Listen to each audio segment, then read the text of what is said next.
Saya mengatakan 5 kerugian orang pacaran, 10 keuntungannya. Apa 5 kerugian orang pacaran? Pertama,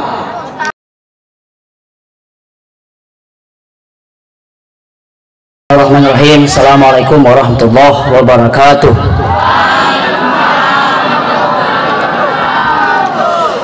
Selamat pagi menjelang siang bagi umat non-muslim. Hamdan syukranillah, salatan wa tasliman ala rasulillah, amma ba'du. Bersyukur kepada Allah subhanahu wa ta'ala. Selamat beriring salam kita limpahkan kepada Nabi besar Muhammad sallallahu alaihi wasallam. Kata-kata kehormatan kami yang kami hormati Bapak Kepala SMK 1 Gunung Meriah beserta seluruh Dewan Guru, staf, juga yang sangat kami banggakan tentunya yaitu calon-calon pemimpin generasi muda atau generasi remaja milenial, para siswa-siswi SMK 1 Gunung Meriah yang sangat kami banggakan. Kami menaruh harapan besar kepada generasi muda inilah kelak masa depan Kabupaten Aceh Singkil, insyaallah. Amin ya rabbal alamin. Hadirin, Bapak Ibu Dewan Guru, izinkan kami sedikit menyampaikan ceramah Isra Mi'raj. Namun ceramah kami ini nanti tentunya kami campur-campur, apalagi temanya pun kami lihat terkait tentang bagaimana kita menebarkan kebaikan atau kita ini bisa bermanfaat kepada orang lain. Khairun nas anfa'uhum linnas, sebaik-baik manusia tentu kita ini bisa memberi efek positif kepada orang lain. Begitu juga saya lihat temanya terkait tentang harus generasi Rabbani atau generasi yang taat beribadah. Ibadah di sini terbagi dua, ada mahdah, ada khairul mahdah. Ketika kami juga dulu menjadi siswa atau santri, ibadah kita yang terbesar adalah ibadah menuntut ilmu. Ibadah terbagi 4. Tadi saya katakan pertama ada 2, ada mahdah, ada khairul mahdah. Apa yang 4? Pertama namanya ada ibadah jasadiyah, ibadah badaniyah, ibadah yang dititik beratkan kepada badan. Mana contoh? Yaitu sholat, puasa, juga menuntut ilmu. Anak-anak kita ini tadi atau adik-adik kami ini datang dari rumahnya ke komplek kampus SMK 1 Gunung Meriah. Tentu ikut badannya, tidak boleh cuman pikirannya menghayal dari rumah. Kemudian yang kedua ibadah apa? Ada namanya ibadah maliyah, ibadah yang dititik beratkan kepada harta. Mana contoh? Zakat, wakaf, infak, sedekah. Yang ketiga ada namanya ibadah qalbiyah, ibadah yang dititik beratkan kepada hati atau niat. Contoh, kami tidak tahu apa adik-adik kami ini atau Bapak Ibu Dewan Guru sedang berzikir kepada Allah. Hanya hatinya dan Allah lah yang tahu. Maka itu disebut dengan ibadah qalbiyah. Ada unik yang keempat. Ibadah yang keempat ini include yang 3 kami sebutkan tadi. 1 tidak ada, batal yang keempat. Namanya apa? Ibadah kuliah kalau kami mengatakan, atau jam'iyah. Badannya harus berangkat, niat harus ada, uangnya mesti keluar. Yaitu tentu ibadah naik haji ke Baitul. Coba lihat adik-adik kami ini, kalau dia muslim mohon maaf dan dia normal, kalau saya tanya adik-adik kepengen semua ke Mekah? Pasti kepengen. Niat sudah ada, hati, badannya sehat, tapi yang ketiga kena penyakit kanker, tak bisa berangkat, kena kantong kering. Boleh cuman angan-angan? Tidak. Atau sebaliknya, ada orang maaf, niatnya ada, uangnya banyak, coba, tapi badannya enggak sehat. Saya sudah lihat sendiri ketika mau berangkat, ada satu hamba Allah ke Mekah, dia suami istri. Ternyata apa yang terjadi? Allah setrukkan seketika, yaitu suaminya, maka gagal berangkat. Uang ada, niat ada tapi kena penyakit. Maka dalam kesempatan kali ini, ibadah adik-adik ini apa? Ibadah menuntut ilmu. Saya kasih dua hadis. Malah saya awali dengan firman Allah, hal yastawil ladzina ya'lamuna wal ladzina la ya'lamun.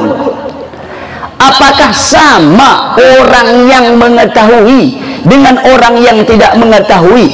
Apakah sama orang yang berilmu dan orang yang tidak berilmu? Kira-kira apa adik-adik? Sama?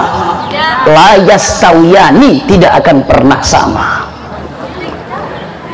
Apa pahala yang adik-adik peroleh datang kemari? Teringat kami hadis Nabi yang sahih, man salaka tarikan fihi yaltamisul ilma sahalallahu lahu tarikan ilal jannah. Barang siapa yang melangkahkan kakinya untuk tempat pengajian atau menuntut ilmu, maka Allah mudahkan juga kakinya kelak di yaumil maksar menuju surganya Allah. Semoga Allah mudahkan kaki kita melangkah ke surga, amin. Ada hadis yang kedua, apa kabar kalau adik-adik na'udzubillah, dan semoga tidak ada itu berlaku kepada anak-anak siswa SMK Gunung Meriah. Apa? Ketika mau berangkat sekolah, rupanya terjadi sedikit eksiden di tengah jalan. Bisa saja laga kambing, akibatnya fatal meninggal dunia. Posisi pakai seragam OSIS. Maka kalau niatnya untuk mencari ilmu, mencari keridaan Allah, dia diponis man kharaja fi talabil ilmi fahuwa fi sabilillah hatta yarji, kata Nabi. Barang siapa yang keluar dari rumahnya niatnya untuk menuntut ilmu, adik-adik kemarin ini dahsyat dah, menuntut ilmu SMK. Izin bertanya Bapak Dewan Guru atau adik-adik kami, jurusan apa SMK kita di sini, Pak? Ada berapa jurusan? 4 ya, luar biasa. Dan ada satu jurusan di Aceh Singkil mungkin belum ada, dan insya Allah itu nanti yang akan kami buka, yaitu tata ruang udara. Apa sudah ada? Belum. Kebetulan saya juga punya sekolah adik-adik. Saya punya santri juga lebih kurang 700 orang dan akreditasnya juga A di Kota Sebulu Salam. Nama pesantrennya Darur Rahmah Sepadan, boleh cek. Santri kami pun sudah ada yang sekolah juga, alhamdulillah, ke luar negeri, yaitu Universitas Al-Azhar. Dan juga kami sedikit memperkenalkan diri. Saya tadi menyangka adik-adik ini sudah pernah bertemu dengan kami, karena saya teringat ketika kami pulang dari Kairo, saya dulu sering kemari ceramah zaman kepala sekolahnya Pak Kasrin, baik sebelum dan setelah juga. Tapi 5 tahun ke belakang ini mungkin belum Allah berikan kesempatan kita untuk bertatap muka. Maka ceramah kali ini saya ambil, tadi sudah dibahas Isra dan Mi'raj. Hikmah Isra Mi'raj, jangan lupa menuntut iptek, ilmu pengetahuan dan teknologi. Rasulullah, bayangkan umur 2 tahun dibedah dadanya. Di apa dadanya? Dibedah pakai apa? Apa sudah ada dokter spesialis? Sebelum Isra, Nabi dibedah dulu. Dibawa dari rumahnya, dibawa ini Ka'bah, depannya lebih kurang 9 meter atau 15 meter, ada sumur Zam-Zam. Dibawa oleh malaikat Jibril, lalu dibelah. Kemudian sebelum ditutup, dicuci ini hatinya, lalu diisi 4 hal. Pertama, hilman, ilman, yakinan, islaman. Diisi pertama ke hati Nabi itu sifat lemah Apa yang pertama? Sifat lemah Apa kejadian pada Nabi kita? Singkat cerita supaya jangan lari tema. Nabi Muhammad hijrah ke Taif. Ke Taif. Tahu Taif di mana? Di Arab Saudi, termasuk kota yang dingin di Arab Saudi. Taif 84 km dari kota Mekah. Dan di Taif ini ada tumbuh satu tumbuhan tidak ada di dunia lain, namanya kayu jakum. Jakum itu makanan penduduk neraka. Tumbuh dia di timur, ada orang di barat, maka akan keluar sampai otak manusia. Bedanya dengan yang di alam dunia, baunya tidak ada, mirip baik duri baik bentuk pokok dan pohon, itu ada di Taif. Nah, apa yang terjadi kalau tidak diisi hati Rasulullah dengan sifat lemah lembut? Pasti ketika ke Taif datang Rasulullah hijrah, niatnya untuk bersembunyi dan untuk mendebar kebaikan. Datang penduduk Taif lempari dengan batu. Coba bayangkan, pecah, ada berdarah-darah. Datang anak angkatnya Zaid bin Sabit, lindungi. Lalu mereka bersembunyi di kebun yang bernama kebun anggur.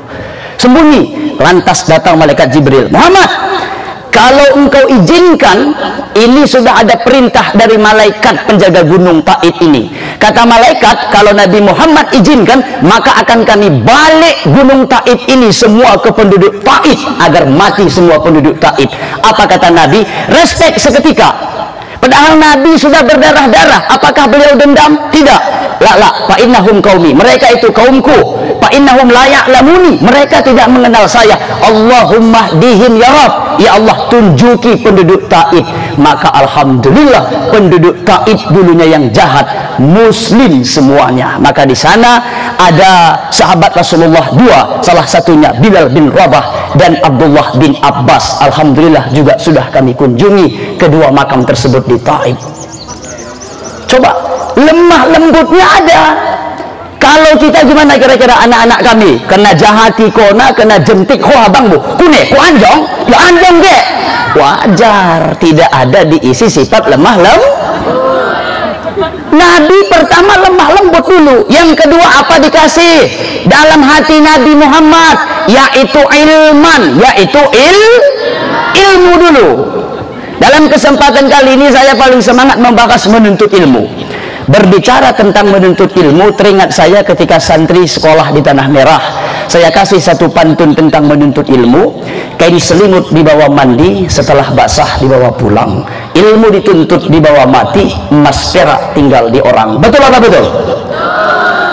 Yang kamu cari sekarang ini ilmu, jurusan mungkin komputer lah, fisika, kimia, itulah yang akan menerangi kelak kamu nak ketika sudah dewasa.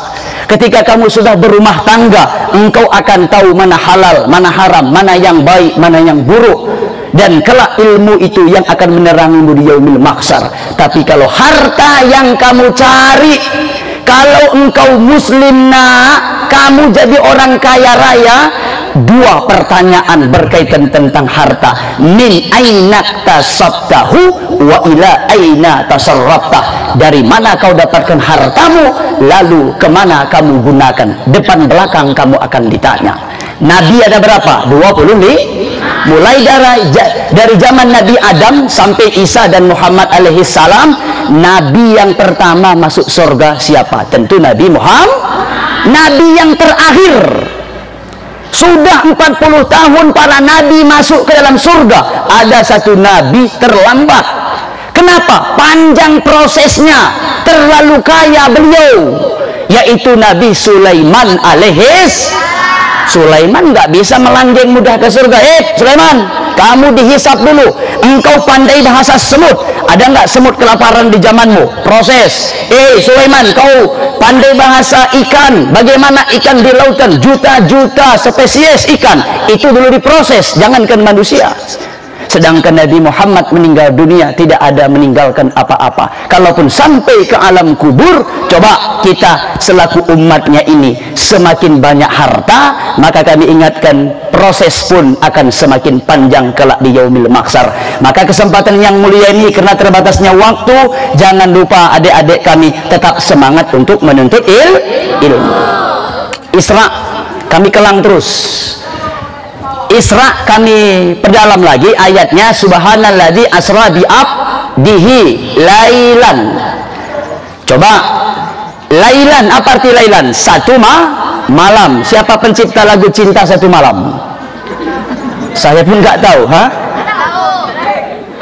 terserah mau Ayu Ting Ting atau siapa. Apa bahasa kampung, bahasa singkil, bahasa kade-kade satu malam? Siapa bisa bantu? Sada Bahlin. Masih ada sinonimnya? Ada. Sadabon. Bagus 100. Boleh. Nanti saya buat kuis, akan saya kasih uang. Nah, sekarang pertanyaan saya, ini kota Mekah, ini Al-Aqsa, jaraknya ini 1200 km lebih kurang. Ditempuh kalau naik onta zaman dulu 40 hari 40 malam. Kalau naik pesawat Kita tidak bisa langsung Palestina, tapi dari Jeddah berangkat dulu kita ke kota Amman, Jordania. Tap 1 jam. 1200 km. Kalau naik kereta api Indonesia berapa jam? 4 jam. Buat 4 jam. Tapi kalau naik kereta api Jepang, apa naik kereta api Jepang? Apa nama kereta apinya? Siapa tahu? Saya kasih hadiah 10.000 rupiah. Betul, kebetulan duit sompet saya tinggal di mobil, ini saya bawa cuma uang 10 ribuan. Atau karena kecil? Pak Pun, mohon kasih saya uang 100.000. Siapa tahu nama kereta api Jepang? 100.000. Saya jawab, kereta api Jepang namanya Shinkansen. Betul. Coba cek dalam buku ensiklopedia geografi SMP jilid kedua. Kereta api Jepang itu tercepat di dunia. Dalam 1 jam sanggup melewati 200 km. Kalaulah kereta api Jepang adik-adik SMK pindahkan ke Gunung Meriah, saya akan pakai itu ketika saya ke Medan karena 1 jam. Saya pernah naik pesawat dari Hamzah Pansuri Aceh Singkil. Saya tanya, Mbak, kita ke Banda Aceh ini kok terus di pinggir-pinggir pantai, Pak? Saya kepengen, ya agak ke tengah lah kita. Izin Pak, kalaupun nanti jatuh pesawat kita ini minimal ke laut. Ya, yakin pula dia jatuh gitu. Coba kereta api Jepang kalau kita naik, ini apa namanya, besinya, landasan bawahnya, kereta apinya tidak nyentuh. Jadi kita pesan pun teh manis, sedikit pun tidak akan goyang dalam kecepatan dari kota Tokyo menuju Kyoto 200 km, goyang pun enggak. Sedangkan kereta api Indonesia ini malah goyangnya pun begini, tak selera awak ngomong. Coba, maka harapan kami di pundak, di bahu lah anak-anak SMK Gunung Meriah, inilah masa depan daerah kita. Amin ya rabbal alamin. Sudah, kemudian berbicara tentang ilmu itu saya katakan dari Biptek, maka apa beda Bon dan Berlin bahasa kali-kali? Berlin malam, Bon juga malam. Waktunya berapa jam? Hampir mendekati 50%. Maksud akan 10 saja tadi ya. Yang Katolik 1 awal. Saya kasih 100.000. Saya contohkan begini, menghemat waktu ya. Lailan itu malamnya itu tidak penuh, lebih kurang beberapa jam. Ketika Allah berkata-kata dengan Nabi Musa, wa adna Musa arba'ina lailatan, pakai tatak nisus sakinah. Kalau ada guru agama di sini pasti paham namanya ilmu nahu dalam jarak zaman, karena ini menunjukkan waktu. Lailan malamnya itu lebih kurang 3 jam atau 4 jam. Kalau lailatan malamnya itu penuh 12 jam. Maka karena saya datang kemari tadi siang bersama rombongan, saya sampaikan kepada Bapak Kepala Sekolah, malam ini saya menginap di sini. Maka kalau saya bahasa kampungkan, bonen aku sedang medam. Kalau datang saya jam 8 malam, jangan katakan bonin aku sedang medam. Itulah beda bon dan bonin. Ya boleh. Bon itu juga apa namanya? Menjelang maghrib. Menjelang maghrib, tapi waktu bon itu malam, dalam bahasa kita pak-pak atau kadek-kadek, penuh dia sampai jam 6 pagi. Jadi Isra pun demikian adik-adik kami, anak-anak kami, lailan sebahagian malam. Pertanyaannya, kenapa Rasulullah begitu cepat nyampainya? Diperjalankan malam hari naik kendaraan burak. Siapa ajudan? Rasulullah betul naik burak. Siapa yang mendampingi? Malaikat, bukan Israel, malaikat Jibril dan Mikail. Malaikat siapa? Jibril dan Mikail. Naik lift, naik apa namanya itu, mohon maaf, yaitu naik burak. Ketika naik burak maka singgah di 4 tempat. Kami ulang, pertama ada namanya Thayyibah, Madinah. Lalu ada namanya Madian, itulah Suriah. ketiga ada nama tempatnya yaitu Tursina, ini di Mesir. Keempat Bethlehem. Dari Bethlehem menuju Al-Aqsa, Rasulullah diperlihatkan banyak model umat. Karena ini posisi adik-adik tempat menuntut ilmu, satu ingin saya sebutkan, siapa? Rasulullah melihat manusia menghantuk-hantukkan kepalanya ke batu. Hantukkan pecah balik tumbuh, hantukkan pecah balik ada kepala, terus begitu. Nabi bertanya, Jibril, man haula? Siapa itu? Dijawab oleh malaikat Jibril, ya Muhammad, haula'il ladzina tatasakaluna ru'usahum anis sujud. Itulah umatmu yang malas sujud di alam dunia. Artinya tidak mau sholat 5 waktu. Semoga kita semua yang muslim di komplek SMK Gunung Meriah ini termasuk kategori orang yang taat menjalankan sholat 5 waktu. Amin. Kalau ada orang yang meninggalkan sholat 5 waktu, dia seorang muslim, adik-adik kami, ingat, kelak di yaumil mahsyar kita ini katanya seperti orang yang tenggelam di atas lautan yang tak bertepi. Saya teringat sebuah pantun juga. Apa pantunnya? Berbicara tentang orang yang meninggalkan sholat. Asam kandis, asam gelugur. Ketika asam, si riang-riang. Menangis mayat di pintu kubur, mengenang diri tidak sembahyang. Ayatnya jelas, fi jannati yatasaaluna anil mujrimin. Penduduk sorga jalan-jalan ke penduduk neraka. Mereka bertanya, ma salakakum fi sakar? Wahai penduduk neraka sakar, apa yang menyebabkan kamu masuk ke dalam neraka ini? Mereka menjawab, qalu lam naku minal musallin. Kami tidak pernah sholat. Maka apapun ceritanya, adik-adik kami di sini sudah pada usia remaja, sudah baligh, sudah wajib. Jangan lupa tetap sholat 5 waktu, seberat apapun kita mengejar untuk mengerjakannya. Kita seorang muslim, ingat, ketaatan kita beribadah. Tadi saya bangga dengan yang berbahasa Inggris, baik MC-nya, apalagi yang pidato tadi menggunakan bahasa Inggris. Coba cek nanti nak, orang yang buat paspor, dalam KTP pasti di sana ada pakai status agama, pekerjaan, tapi dalam paspor hanya nama, tempat, tanggal lahir, terbit paspor, mati tahun. Agama tidak ada dicantumkan dalam paspor. Status menikah atau tidak ada dalam paspor. Pekerjaan apalagi tidak ada. Kenapa? Lantas bagaimana orang bisa membedakan dia Islam? Ingat anak-anak kami, sebentar lagi saya yakin Aceh Singkil akan maju pesat. Amin. Saya informasikan sedikit, kami mendengar kabar burung atau kabar angin karena belum akurat, kami belum mungkin dengan data, akan dibuka jalur nasional Kecamatan Suro Pak Barat menuju Bandara Silangit. Aceh Singkil sudah teken MOU dengan Uni Emirat Arab. Apa kabar kalau wisata Aceh Singkil menggeliat? Ketika datang orang barat, yang tiga ini jangan kamu tanya, Mister, kade agamamu, enggak kau kawin, kade, maaf kata, kategori istilah anak SMA ini selingkuh, selingan indah utuh kehidupan. Yo, kalau pandai menyembunyikan.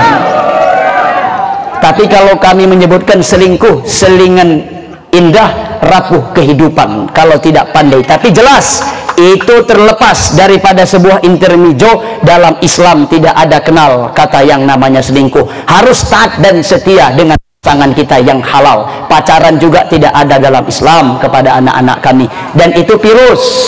Saya mengatakan 5 kerugian orang pacaran, 10 keuntungannya. Apa 5 kerugian orang pacaran? Pertama, dosa terlepas. Kita menurut penelitian, pertama, psikis kejiwaan terganggu. Merasa tidak? Apa kabar kalau ditinggalkan pasangannya? Sakit nggak hatinya? Sakit, maka psikis kejiwaan terganggu. Yang paling aneh bin ajaib, dia baru bangun, belum mandi, handphone ngomong kok ngedi, dia pun baru bangun. Coba, psikis kejiwaan intinya terganggu. Lagi temenung nengok gelas, dia kayak macam film India, seolah-olah adalah muka adiknya di situ. Coba, terganggu psikis. Kedua apa? Lost time. Apa artinya itu? Terlalu habis waktu untuk si dia. Waktu kita habis hanya untuk maaf malam mingguan atau mejeng. Maka jangan sedih. Indonesia kata Taufik Ismail. Siapa itu? Lupa saya. Sastrawan Indonesia. Apa katanya? Indonesia kategori tuna baca, pandai membaca tapi malas membaca. Ranking tingkat Asia, Republik Indonesia nomor 65 untuk gemar membaca. Tingkat dunia, Indonesia ranking 2 dari bawah mempunyai literasi.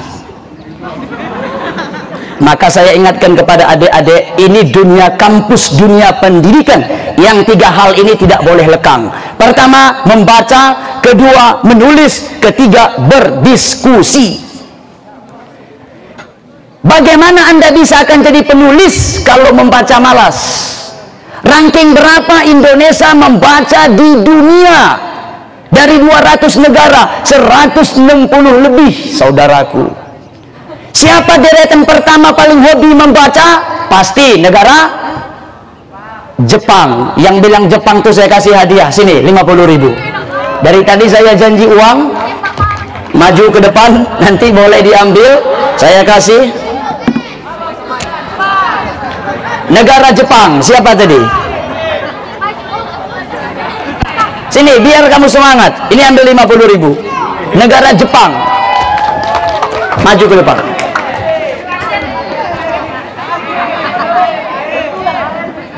Oke, baik, sambil dia jalan, ambil itu di podium. Negara Jepang, maju terus ke depan. Negara yang kedua Israel, ketiga Jerman, dan seterusnya. Yang saya sayangkan, kita orang Aceh singkil. Bagaimana minat kita membaca? Semoga membawa keberkahan. Terima kasih, Pak. Oke, sama-sama. Banyaklah membaca anak-anak kami. Sedih saya kalau kita lemas membaca. Ingat, kita akan bisa menjadi penulis kalau kita banyak apa? Membaca. Bayangkan, Raja Perancis di zaman Kesultanan Abbasiyah, perpustakaan Raja Perancis punya cuman 2000 judul buku. Abbasiyah pada tahun yang sama sudah punya 200.000 koleksi buku. Bayangkan bedanya antara Muslim dengan orang Perancis pada saat itu. Kenapa? Tradisi Islam mengamalkan surah yang pertama turun apa namanya? Al-Alaq, yaitu ayat yang pertama Iqra. Baca. Sekarang budaya membaca ini sudah tidak ada lagi nampaknya kita generasi. Saya sebutkan sajalah karena kita orang Aceh singkil, Sedih kita tidak mau. Di dunia nomor 2 terbanyak gate adalah Indonesia. Orang Indonesia mempunyai handphone termasuk nomor 4 terbanyak di dunia. 100.000 handphone kita punya anak-anak kami. Sudah, Indonesia dapat ranking pertama di dunia, paling cerewet di medsos. Membacanya kurang, kritiknya paling panjang. Coba cek. Apa yang kita kritik kalau membaca saja nggak ada? Maka kepada pelajar SMK saya berharap dan kita berdoa semoga kita termasuk menjadi orang yang kutu buku, hobi membaca, sehingga bisalah kita kelak menjadi intelektual yang handal di bidang kita masing-masing. Baik, anak-anak kami, Rasulullah tadi saya katakan melihat banyak gambaran umatnya. Salah satu juga ada lagi umat yang dilihat oleh Rasulullah itu siapa? Yaitu orang yang, mohon maaf anak-anak kami, keluar dari batu yang kecil, seekor onta dan seorang manusia. Keluar dari batu kecil, lubangnya kecil. Manusia ini ingin masuk kembali, tapi nggak bisa, hancur sama badannya. Intinya keluar gampang, mau masuk lagi repot. Datang Jibril sampaikan, Muhammad, itulah gambaran umatmu yang mohon maaf ya suka mengumbar janji tapi berat untuk menepati. Maka betul kata orang bijak, jangan pernah berjanji dikala hati sedang berbunga, jangan pernah putuskan keputusan dikala sedang emosi. Tolong kita cermati anak-anak kami.